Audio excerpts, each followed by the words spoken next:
Cruise Combat is a proud sponsor of the Combat Jiu-Jitsu 2020 Lightweight World Championships. Our custom high-end performance apparel is worn by combat athletes around the world. With performance pieces designed to last a lifetime, our graphics never fade, crack, or peel. Cruise Combat apparel isn't just made for the mat. Our lifestyle line features dozens of unique designs printed on the softest, most durable fabric out there. And we do custom designs, any quantity, big or small. Order your Cruise Combat gear today. Zach Maslany now making his way to the stage. Maslany in the black and white. Expect fireworks, ladies and gentlemen. Yeah. It's Zach from 10th Planet Bethlehem. 10th Planet Bethlehem. Veritable dream team of killers. Him and JM Yes, sir. holding down the fort at 10th Planet Bethlehem. Great technique. He's a beast. He's a savage. excellent coaches, I have to say. Great guys, JM and Zach. It's a beautiful. Great guys, JM and Zach. Veritable dream team of killers. He's a beast. He's a savage. It's Zach from 10th Planet Bethlehem. 10th Planet Bethlehem. It's 10th Planet Bethlehem. It's a bit. Great technique. It's 10th Planet Bethlehem. Now we go. Podcast of some sorts is back. It's big Uncle Zach in your ear hole. Mike Fauerbach on the wheels of steel. Yep. It is St. Patrick's Day. Happy to be back. I have a Guinness over here in this Yeti. Thank you. Yeah, so I had to bring in one Guinness, drink my beer for today. Right, so I hope you guys are doing great. Man, it was good. I was, me and Mike, we talk all the time. We're always knocking business ideas off and, creative stuff. But I was like, man, I got to get back on the podcast because we got so much stuff going on. And, just at the school, I had my son and everything. So things slow down a little bit. And I was like, okay, I need to get out there, hit the podcast real quick and talk about all the stuff. So we got a lot of big things going on. Obviously, Finishers MMA rolling ahead. So much stuff has happened. I have no idea what the last podcast we did. Grace got submission of the year for her performance at Who's Number One. And that was really cool. It was a twister. That was dope. We've had a ton of more Finishers tournaments. I'm rocking a Finishers tournament t-shirt right now that I had made up. So this is a one of one, a picture Ross took from one of the finishers that was at Pure MMA. So shout out to the main bros. And yeah, dude, with the tournament stuff, big news with that. We have one coming up this weekend, Finishers Combats, the Super Fight Series. So we've been basically able to keep this tournament going and do exactly what I wanted to do with it and turn it into a league. Like, that's what I wanted to do. I wanted to turn it into like a, a sub-only league where it's just every, month. There may or may not be an opportunity for your weight division or category or belt rank to compete, but most of the time there's going to be something, like in the end of, like this one, we have 17 super fights or something like that.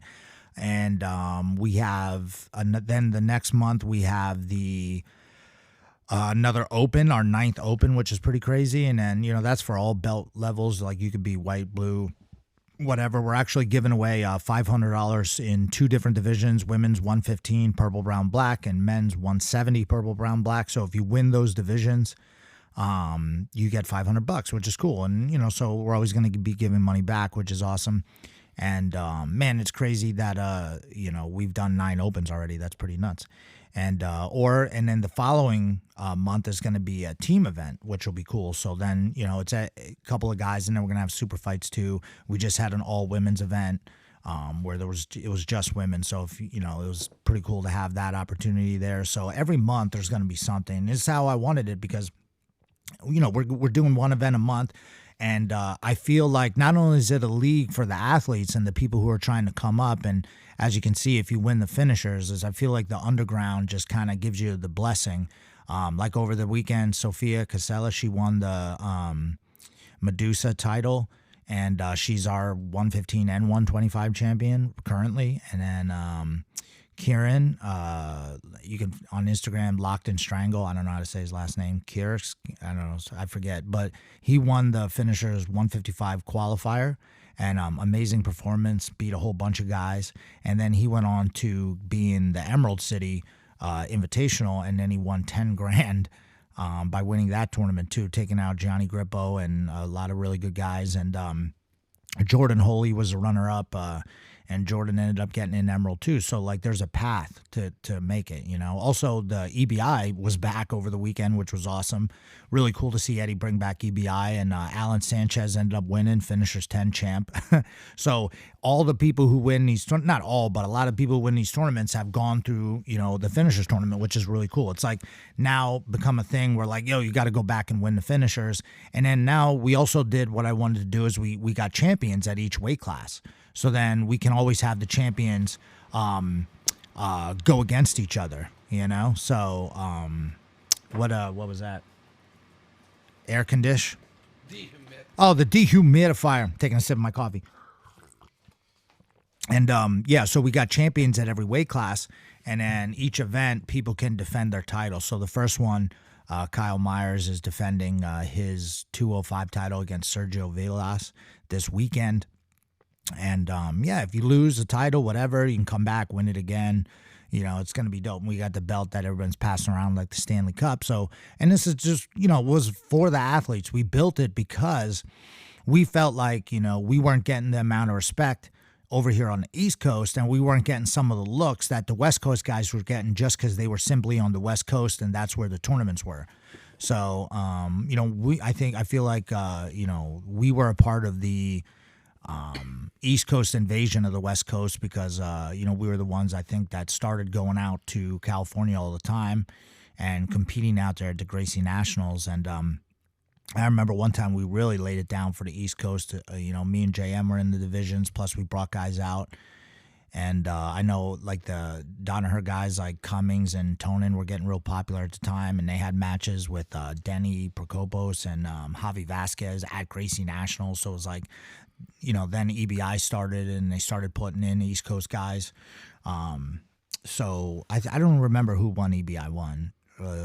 Maybe was it Nate, Denny and Gary Tonin maybe? I forget. I'll have to go back, but it's just cool to see these tournaments keep going. Same with ours. Like it's just continually going and growing and growing, and kind of got to the point now where it's just probably as big as it's gonna get.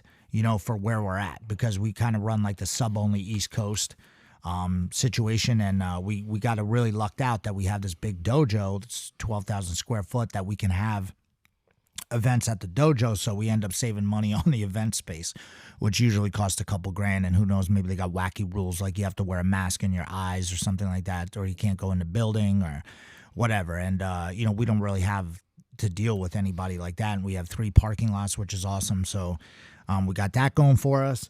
And then because it's at our dojo, we can kind of control everything and what's going on. So, we cut out that. We've been giving out, for 15 or however many events it is, we've been giving it out for free. And that's been awesome to give it out for free.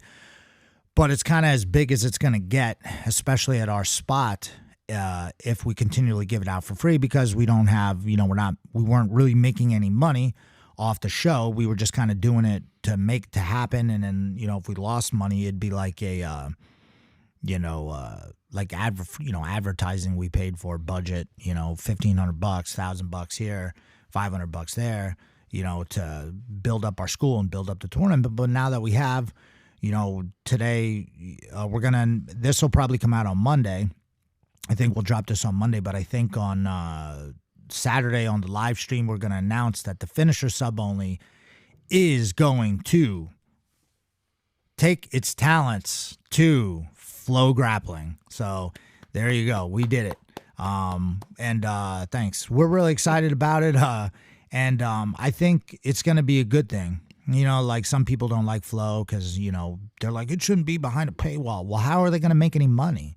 How is anyone going to make any money?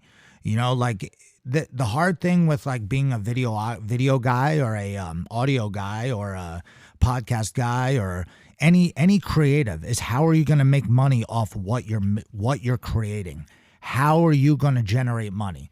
Like Eddie Bravo would say it all the time. Like, okay, you're going to start up a business. What are you going to sell? You're like, okay, you got me there, because unless you're doing like a service like jiu-jitsu, or you're like selling, even t-shirts, like, I mean, the game, like to get into being a creative, like an artist and someone who like, has art made into t-shirts and to gear and, to have that and to sell it and make money and to build a following is not easy. You know? It's extremely hard. It's extremely hard. People think you could just do it. You could just start up a clothing company. You could just start up a podcast. You can start up a dojo and do stuff. It takes a long time. I'm just starting to break through on a lot of things, and it's been 10 years.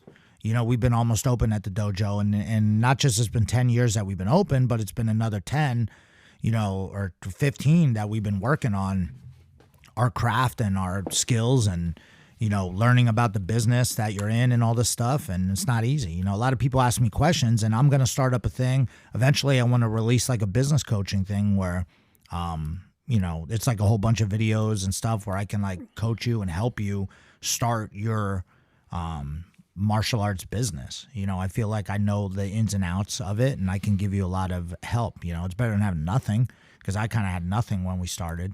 We didn't know anything. We just, actually, that's a lie. We kind of did, me and JM both worked for Tiger Schulman, so we did know a lot about signing people up and at least, how to get it going. But those are simple questions you could find. It's just that the other stuff you don't know about, like taxes and all this other shit. Yeah, all the stuff that's a headache. Yeah, it's terrible.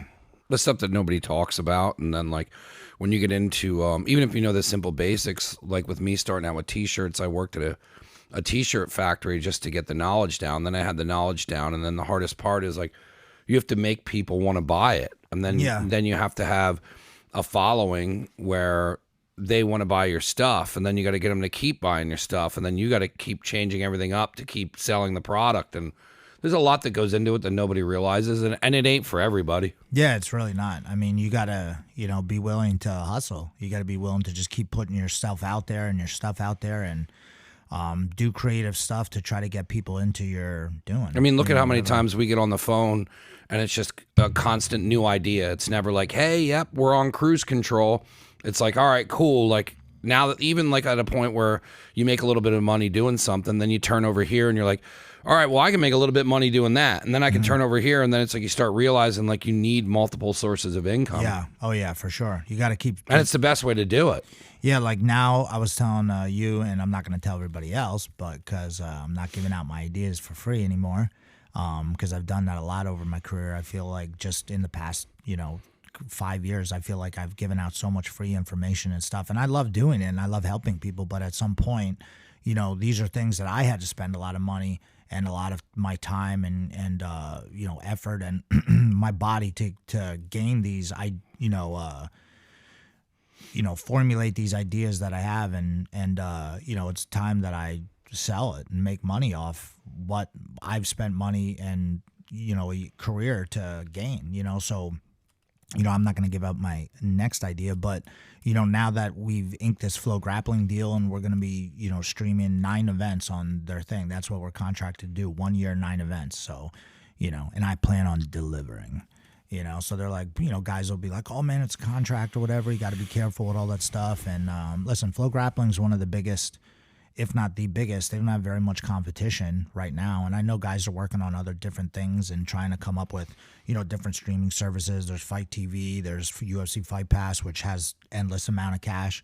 But, they don't need to do jiu-jitsu. They could just cut it off at any point. FloGrappling needs to do jiu-jitsu because it's now becoming like a big part of it's not the biggest part of their platform, because Flow Wrestling is the biggest part. How did it start, with wrestling first? Yeah. So guys just, I don't even know the exact story. I mean, guys have told me this or whatever, and I forget. But yeah, it started with wrestling, and now they have Flow Combat, and they're going into all types of other stuff. And, I don't just think because, I'm into capitalism like anyone else is, but like, I don't think, just because you're a big business, you're automatically a piece of shit. You know what I mean? Like, I think I like the service that they provide. I've had it, and I don't feel like they've done anything wrong by me. I mean, they charge a premium, but so does Netflix and everything else, and that's where people are going, streaming services. And you know what? I've been to a lot of these events, man, and they put a lot of money into this shit, dude. Like the camera equipment that they have and the amount of people that they have working there, like in the behind the scenes, because I'm always interested in that. The behind the scenes at FloGrappling is insane. They have a big, huge building. They got all these dudes working. Same with UFC Fight Pass. UFC Fight Pass got a whole crew of people that are working there. Plus, you don't realize who's editing it, who's doing. Now that we know Ashawn,